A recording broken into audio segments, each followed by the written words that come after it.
یہ حکم لوگوں کے لیے غیر متوقع تھا اور غیر معمولی طور پر جرات مندانہ۔ لوگوں نے مرتدین کو اپنی مرضی سے غلام بنا کے نہیں رکھا تھا، بلکہ یہ خلیفہ اول ابوبکر صدیق رضی اللہ عنہ کا حکم تھا جو انہوں نے ارتداد کے خلاف جہاد کے آغاز میں ہی دے دیا تھا۔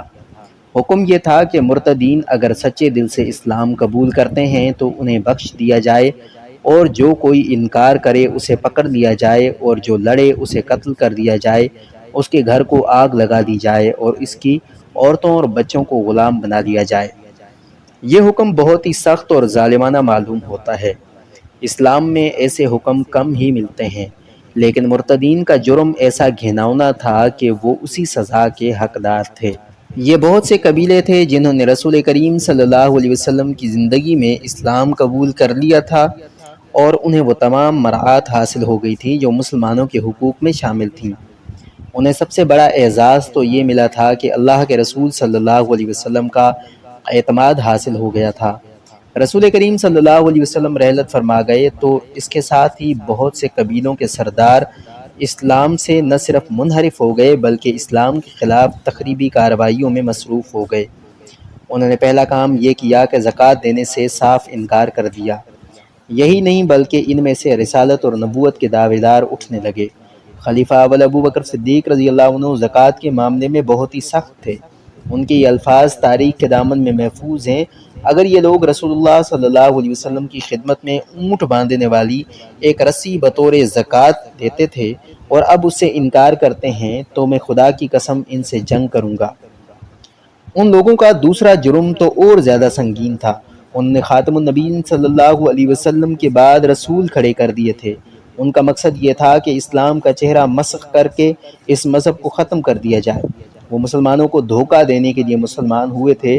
تخریب کاری کے آغاز کے لیے انہوں نے نہایت موزون وقت دیکھا، یعنی رسول اللہ صلی اللہ علیہ وسلم کی رحلت کا وقت۔ مرتدین نے سوچا تھا کہ مدینہ ماتم کدہ بنا ہوا ہوگا اور مسلمانوں کا حوصلہ اور جذبہ ختم نہ ہوا تو اتنا کمزور ضرور ہو گیا ہوگا کہ ان میں لڑنے کی ہمت نہیں ہوگی۔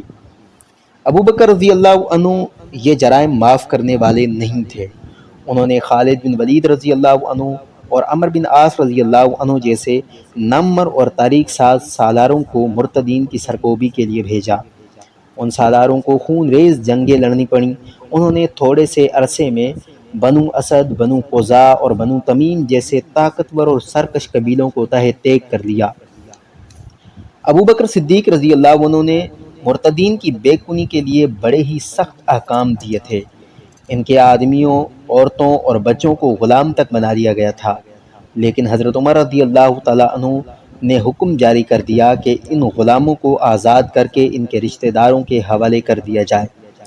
مدینہ کے لوگوں کو یہ حکم پسند نہ آیا۔ مجمع میں مختلف آوازیں اٹھیں۔ کوئی یہ کہہ رہا تھا کہ ہم نے خلیفہ اول کے حکم سے غلامی میں رکھا تھا۔ کسی نے کہا کہ خلیفہ اول کے حکم کی خلاف ورزی ان کی وفات کے بعد اچھا اقدام نہیں۔ مورخوں نے مختلف حوالوں سے رائے دی ہے کہ مرتدین نے اپنے عزائم اور مقاصد میں شکست کھائی تو ان میں سے بہت سے تائب ہو کر سچے دل سے مسلمان ہو گئے تھے۔ جن کو غلام بنا دیا گیا تھا وہ مسلمانوں کے حسن سلوک سے متاثر ہو کر ان کے وفادار ہو گئے تھے۔ حضرت عمر بن خطاب رضی اللہ عنہ نے جب دیکھا کہ لوگ مثنہ بن حارثہ رضی اللہ عنہ کے ساتھ محاذ پر جانے کے لیے تیار نہیں ہو رہے تو انہوں نے اس توقع پر مرتدین کے غلام آزاد کرنے کا حکم دیا تھا کہ وہ خوش ہو جائیں گے اور ان میں سے جنہوں نے اسلام قبول کر لیا ہے وہ دعوت جہاد قبول کر کے عراق اور شام کے محاذوں پر چلے جائیں گے۔ بعض مبصروں نے لکھا ہے کہ حضرت عمر رضی اللہ عنہ نے کہا تھا کہ مسلمانوں میں غلام رکھنے کی رسم نہیں ہونی چاہیے۔ انہوں نے یہ بھی کہا تھا کہ اللہ نے انسان کو آزاد پیدا کیا ہے۔ حضرت عمر رضی اللہ عنہ صرف اس لیے ان لوگوں کو آزاد کرنے کا حکم دیا تھا کہ مسلمانوں میں غلامی کا رواج پکا نہ ہو جائے، اور دوسرے اس لیے کہ انسان کا غلام نہ رہے۔ لوگ اس حکم پر اعتراض کر رہے تھے۔ حضرت عمر رضی اللہ عنہ کی جو درستی مشہور تھی وہ اونٹ کر آئی۔ انہوں نے کہا کہ عرب کی مثال ایک اونٹ کیسی ہے جسے نکیل پڑی ہوئی ہے اور وہ اپنے ساربان کے پیچھے پیچھے چلتا ہے۔ یہ دیکھنا ساربان کا فرض ہے کہ وہ اونٹ کو کس طرف لے جاتا ہے۔ رب کعبہ کی قسم، میں عربوں کو راہ راست پر لا کر چھوڑوں گا۔